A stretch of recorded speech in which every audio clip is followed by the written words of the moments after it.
오늘 새벽에 함께 볼 말씀 잠언 19장 18절에서 20절까지의 말씀 우리 같이 한 목소리로 읽겠습니다. 내가 내 아들에게 희망이 있은즉 그를 징계하되 죽일 마음은 두지 말지니라. 노하기를 맹렬히 하는 자는 벌을 받을 것이라. 내가 그를 건져주면 다시 그런 일이 생기리라. 너는 권고를 들으며 훈계를 받으라. 그리하면 내가 필경은 지혜롭게 되리라. 아멘. 할렐루야. 오늘 말씀이 우리에게 주시는 귀한 은혜의 말씀, 또 생명의 말씀 될 수 있기를 바랍니다.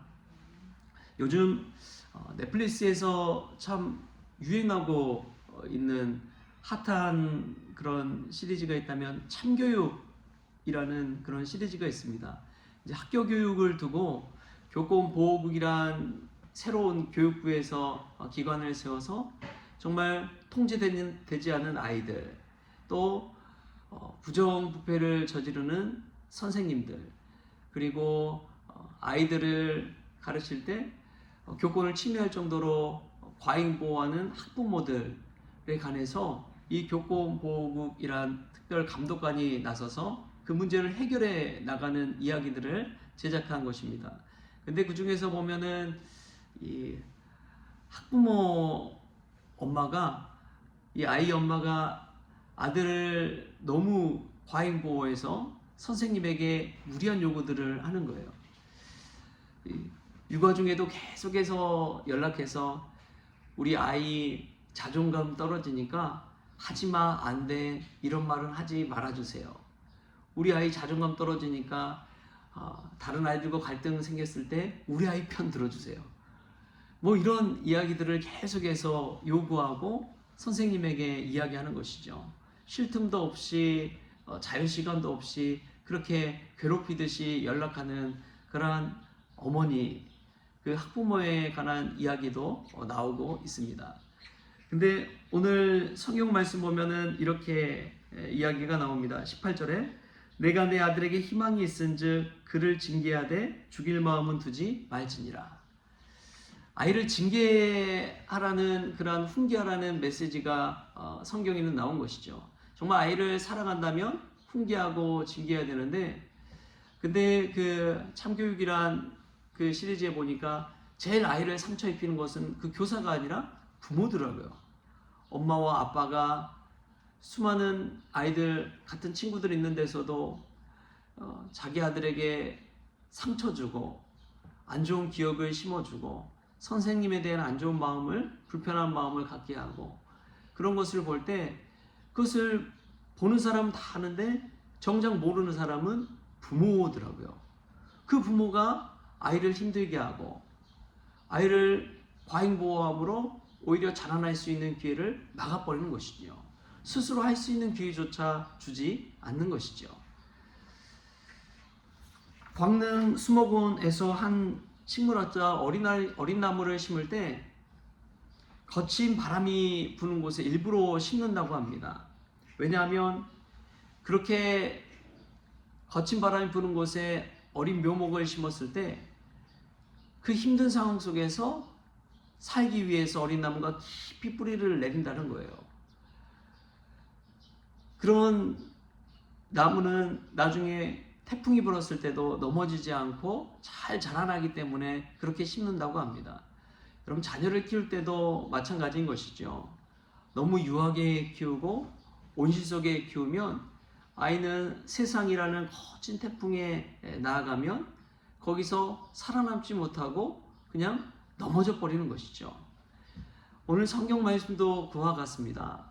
아이를 정말 사랑한다면 아이를 훈육하고 징계하고 나무랄 때는, 잘못할 때는 정말 따끔하게 혼내서 아이가 올바른 길로 나아갈 수 있도록, 그 거친 풍파를 견딜 수 있도록 해주는 것이죠. 그리고 무엇보다도 참 중요한 것이 그것입니다. 훈계를 할 때 관계가 형성된 상태에서 훈계를 해야 된다는 거예요. 부모 자식은 자라나면서 함께 한 가정에서 관계가 형성돼 있잖아요. 그래서 부모님이 자녀를 훈계할 때도 자녀들은 부모님이 나를 사랑하는 마음으로 훈계하는구나 하고 어릴 때일수록 그 말을 잘 받아들인다는 것이죠. 근데 세상에 나아가서 어떤 남들과의 관계 속에서를 생각해 보십시다. 두 사람 간에 친밀한 관계가 형성되지도 않았는데 훈계를 한다면 오히려 반항과 분노가 일어나기 마련입니다. 아니, 저 사람이 뭔데 나에게 이런 말을 하는 거지? 오히려 화만 나고 관계만 깨트려지는 것이지요. 여러분, 그래서 정말 이 친밀한 관계가 중요합니다. 이런 관계가 형성되어 있지 않으면 어떤 훈계와 좋은 말을 조언을 해주더라도 다 잔소리로 듣고 간섭으로 여기게 된다는 것이죠. 그래서 상담사들도 중요한 것이 이 상담자와 내담자가 라포가 형성되어 있는지 없는지가 가장 중요한데요. 그 관계가 형성이 딱 돼 있으면 어떤 말을 하고 어떤 말을 듣더라도 그 관계 속에서 이게 참 도움이 되고 훈계가 되고 좋은 말씀이 된다는 것이죠. 근데 이 관계가 라포가 형성되어 있지 않으면 어떤 말을 하더라도 소용이 없고 반발감만 커진다는 것입니다. 오늘 성경은 우리에게 그러한 것을 알려주고 있습니다. 자녀에게 소망을 두고 희망이 있다면, 자녀를 향한 기대가 있다면 그를 징계하라는 것이죠. 또 보면은 19절에 이런 말씀이 나옵니다. 우리 19절 말씀도 같이 한번 읽어볼까요? 시작. 노하기를 맹렬히 하는 자는 벌을 받을 것이라. 내가 그를 건져주면 다시 그런 일이 생기리라. 아멘. 노하기를 맹렬히 하는 성격을 가진 사람이 있다면 그를 어려운 상황 가운데 건져주면 또 그런 일이 생긴다는 거예요. 그러니까 이 분노를 맹렬히 하는 자, 자신의 분노를 참을 수 없고 조절할 수 없는 자가 있다면 그를 아무리 건져줘도 똑같은 일이 반복되어진다라는 이야기입니다. 그러기 위해서는 먼저 노를 맹렬히 하기 이전에 그 노를 그칠 줄 아는 자제력과 절제력이 필요한 것이죠. 요즘 아이들은 점점 그러한 것이 사라져가는 것 같습니다. ADHD라고 그러죠. 이 분노 조절 장애. 이 분노 조절 장애를 안고 있으면 가정에서뿐만 아니라 사회 속에서도, 학교 생활 속에서도 아이들은 참 어려움에 겪게 됩니다. 그것을 미리 잡아줄 수 있는 것이 부모의 훈계와 또 징계라는 것이죠. 그것을 제대로 가르쳐주지 못하면 자녀들 스스로 살아갈 수 있는 힘을 잃어버린다는 것입니다. 신앙생활할 때도 저는 마찬가지라고 믿습니다. 우리 크리스천들이 분명히 알아야 될 것은 다 큰 어른임에도 불구하고 하나님을 향한 말씀을 스스로 배우고 또 스스로 실천한 데는 더디한다는 것이죠. 그냥 예배만 참석하면 신앙생활 잘하는 것처럼 착각할 때가 얼마나 많습니까?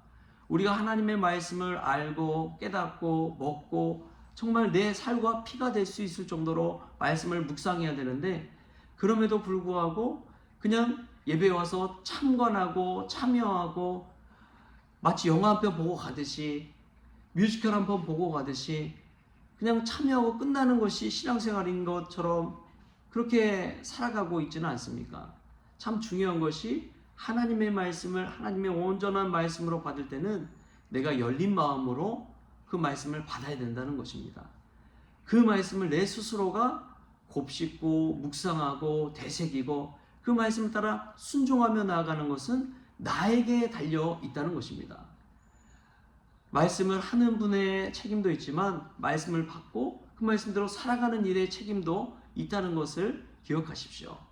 자녀들에게도 마찬가지입니다. 아무리 좋은 것을 차려둬도 자녀들이 먹지 않으면 자녀들의 키가 자라요, 안 자라요? 안 자랍니다. 영양실조에 걸릴 수가 있어요. 그 먹는 것의 의무가 또 당연히 있는 것이죠. 여러분, 하나님의 말씀도 마찬가지입니다.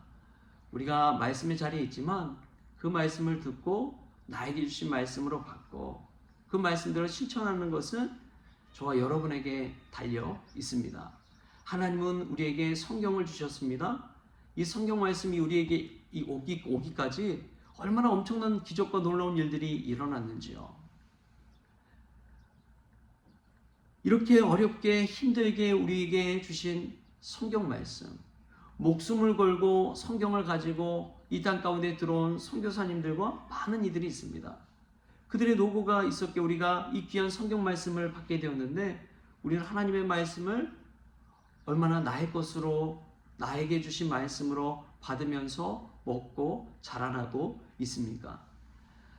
크리스천은 성숙하는 데는 왕도는 딱 한 가지입니다. 하나님 말씀 붙들고 사는 것입니다. 할렐루야. 로고스 대신 말씀 대신 예수 그리스도 붙들고 사는 것입니다. 아무리 믿음 좋은 사람 곁에 있는다고 해도 그 사람 믿음 보고 야 정말 은혜스럽다, 하나님 살아계신다 할지 모르지만 내 스스로가 은혜의 주인공이 되는 법은 하나님의 말씀 붙들고 사는 것밖에 없습니다. 그래서 은혜로운 사람, 은혜의 주인공들 보면 성경 붙들고 성경 필사를 하든지 성경 암송을 하든지 성경 묵상을 하든지 날마다 성경하고 씨름하잖아요. 우리가 그렇게 말씀 붙들고 씨름함으로 은혜의 주인공이 될 수 있게 바랍니다. 성경 말씀 읽으면 너무나 깜짝깜짝 놀래요. 나에게 주신 말씀이구나 하고 받을 때 저 집사님, 저 권사님이 이 말씀 들어야 되는데 그러기 전에 나에게 주신 말씀으로 받을 때 성경에 나오는 심판의 메시지, 저주의 메시지, 훈계의 메시지, 징계의 메시지를 들을 때 정신을 바짝 차리게 되는 것입니다. 그리고 나의 신앙생활을 돌이켜보고 다시금 예수님을 바라보면서 바른 신앙 가운데 서게 되는 것이죠. 오늘 또 우리에게 주시는 이 훈계의 말씀, 징계의 말씀을 잘 받을 수 있길 바랍니다. 나뿐만 아니라 자녀들 훈련시키고 훈계하고 징계하는 일에도 소망을 가지고 말씀대로 행할 수 있기를 바랍니다. 그리하여 저와 여러분이 믿음 안에서 잘 자라나는 그러한 믿음의 버팀목, 믿음의 거목 될 수 있기를 좋으신 예수님의 이름으로 축원합니다. 기도하시겠습니다. 좋으신 하나님 감사합니다. 오늘도 하나님 말씀 앞에 섭니다. 우리가 누군가에게 훈계하고 징계하지만 하나님 먼저 친밀한 관계가 되어지지 않으면 그 어떤 말씀도 그 사람에게 선한 영향을 끼칠 수 없다는 것을 깨닫습니다. 오 아버지 하나님, 또한 우리 자녀들에게도 마찬가지고 우리 스스로도 하나님과의 관계 속에서도 마찬가지라는 것을 깨닫습니다. 아무리 좋은 말씀 많이 있어도 그 말씀을 내 것으로 또 내 음식으로 먹지 아니하면 아무 소용이 없듯이 우리가 하나님의 말씀을 나에게 주신 말씀으로 받아서 살이 되고 피가 되어 삶 속에서 실천하며 살아갈 수 있도록 주님 도와 주옵소서. 거기에 생명이 달려있다는 것을 깨닫게 하여 주시고 세상에 많은 철학과 지식이 있다 할지라도 하나님의 말씀을 먼저 먹고 말씀의 은혜를 누리고 예수님 바라보며 사는 참 인생 살아갈 수 있도록 우리 자녀들과 또 저희들에게도 은혜 부어 주옵소서. 말씀 따라 살면서 은혜의 주인공이 되기를 원하오며 거룩하신 예수님의 이름으로 기도하옵나이다. 아멘. 주님이 가르치신 기도로 오늘 새벽 기도를 마치겠습니다. 하늘에 계신 우리 아버지여, 이름이 거룩히 여김을 받으시오며 나라가 임하시오며 뜻이 하늘에서 이루어진 것 같이 땅에서도 이루어지이다. 오늘 우리에게 일용할 양식을 주시옵고 우리가 우리에게 죄진 자를 사하여 준 것 같이 우리 죄를 사하여 주시옵고 우리를 시험에 들게 하지 마시옵고 다만 악에서 구하시옵소서. 나라와 권세와 영광이 아버지께 영원히 있사옵나이다. 아멘.